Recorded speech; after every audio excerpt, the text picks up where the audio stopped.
sort of an interesting time now in our holiday season, and what I find a lot in our holiday season is that man, there's a lot of good stuff to eat, right? And there's a lot of sugary snacks to eat. And I'm not like this big health nut, but what I know is that what we put into our body, you know, we'll feel a certain way about. And so a lot of times what happens is, you know, after Christmas we kind of get this feeling of like, man, what have I been doing the last 3.5 weeks? I feel sluggish, and I feel nasty, and I feel like maybe I'm a little bit heavier, and I don't know what's going on. What's actually going on is that we've contaminated our body, and we've abused our body, and then we don't feel good about it. You know, I was talking with a friend yesterday who had just spoken with her nutritionist, and her nutritionist said that the majority of people will gain weight during the holidays. Very, very few people lose weight, and very few people actually even maintain weight.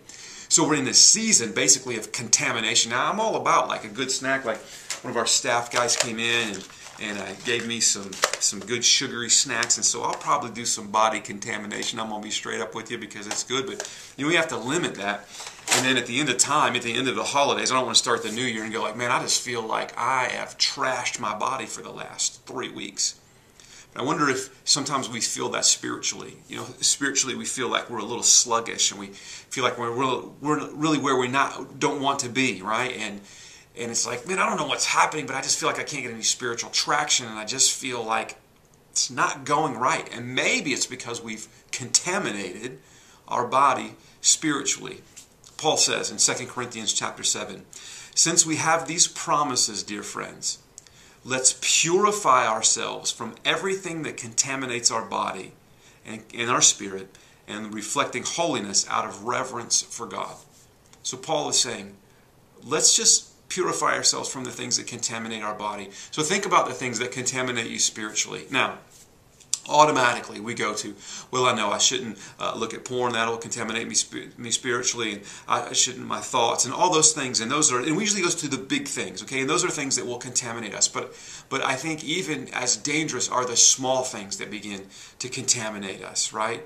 Like embracing the stress can contaminate us, not getting enough sleep can contaminate us. Being too intense can contaminate us. Being too busy to lean into what the Father has to say can all contaminate us. So what is it in your life? What are the couple things that you could say, okay, I'm not going to let this contaminate me because I don't want to spiritually feel like I'm sluggish and overweight and not able to listen to the Father. So my challenge to all of us is, I wonder if today we may pray and say, okay, God, if there are things that are coming into my mind and my spirit that I'm seeing or that I'm thinking that are going to contaminate, would you help me to take those thoughts captive, like the Bible says? And may I live in a place of total holiness and reverence for you.